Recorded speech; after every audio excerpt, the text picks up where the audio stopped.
Hi, I'm Barry Lamb, Associate Professor of Philosophy at Vassar College and producer of Hi-Phi Nation, a show about philosophy that turns stories into ideas. In this video, we'll ask whether jurors in criminal cases should be able to choose from a range of verdicts, not just between guilty and not guilty. George was walking home one night when someone attacked him and stole his wallet. George didn't get a good look at the person, but police found footage of the incident and facial recognition software determined a 60% match between the assailant's grainy image and James Borden, a man with a record of robberies.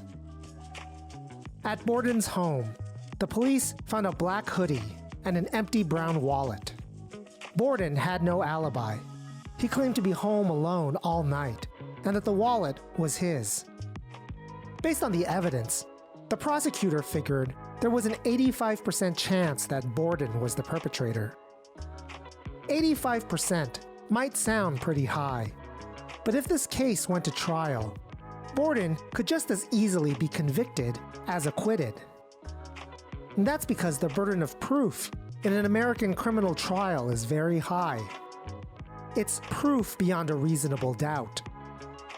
And a reasonable person can doubt Borden's guilt. True, the wallet looked like George's, but brown wallets are very common. A 60% facial recognition match is good, but that means there's a 40% chance the image isn't Borden's. And black hoodies are extremely popular. The 85% chance Borden is guilty still leaves a 15% chance that he's innocent. In the US criminal justice system, trial verdicts are all or nothing. The defendant is either unanimously declared guilty beyond a reasonable doubt and punished, or declared not guilty and goes free. But why should the legal system force a guilty or not guilty verdict when there's significant uncertainty about whether the defendant committed the crime? Why shouldn't judges and juries be able to issue verdicts that better reflect their true level of confidence in the defendant's guilt? Scotland does something close to this. Scottish jurors choose from 3 verdicts: guilty, not guilty, and not proven, where not proven means that given the evidence presented, you have reasonable doubt about the defendant's guilt, but also reasonable doubt about their innocence. And why stop at 3 options? Some philosophers have proposed 4. Definitely guilty, probably innocent, and definitely innocent. You could be even more precise and issue verdicts of guilt by percentage. There are good arguments for giving jurors a wider range of verdict options. It allows justice to be carried out more honestly. It also better reflects how we make decisions under uncertainty in our everyday lives, like when we choose a career, buy insurance, or navigate relationships. We treat friends we know did something harmful to us differently from friends who probably did, though we can't prove it. And we treat both of these kinds of friends very differently from those we know to be innocent. Treating someone who probably robbed you the same as someone who definitely didn't seems unwise and morally wrong. Yet it's what our current legal system asks jurors to do. A defendant whose guilt is likely, but not beyond a reasonable doubt, is ruled not guilty. The same verdict given to a defendant who's conclusively innocent. Both defendants are set free, but both are also stuck with the stigma of an arrest record. This might be appropriate treatment for someone who's probably, though not provably guilty, but it seems unfair to forever stigmatize someone who's provably innocent.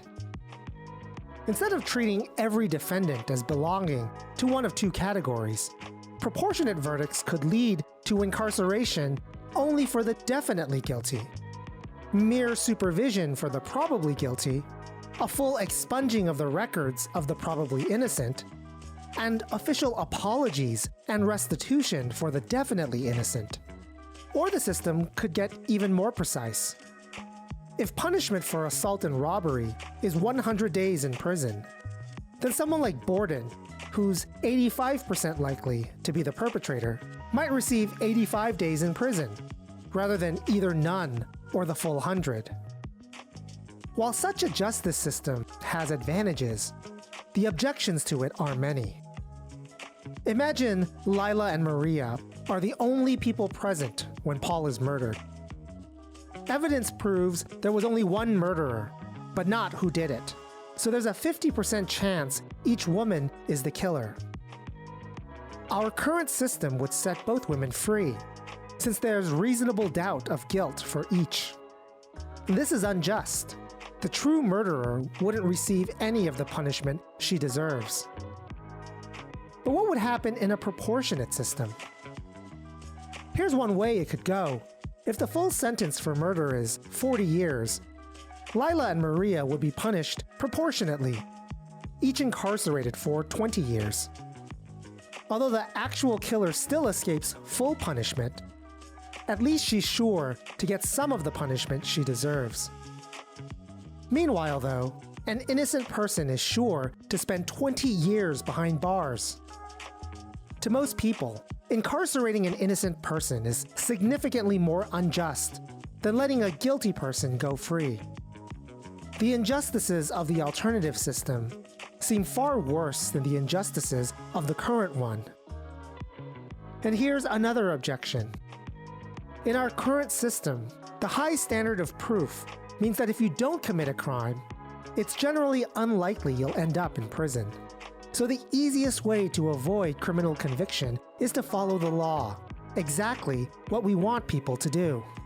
In the alternative system, though, following the law wouldn't be enough. You'd also need to curb all activities that can count as circumstantial evidence of guilt, like wearing clothes associated with criminal offenders, or spending time alone with no alibi. There's no societal benefit in preventing these activities, but in a system where any evidence can lead to some time in prison, people have strong incentives to avoid them. Ultimately, there seems to be a strong argument against systems that proportion verdicts and punishments to evidence. But here's the catch. In America, this actually is our system.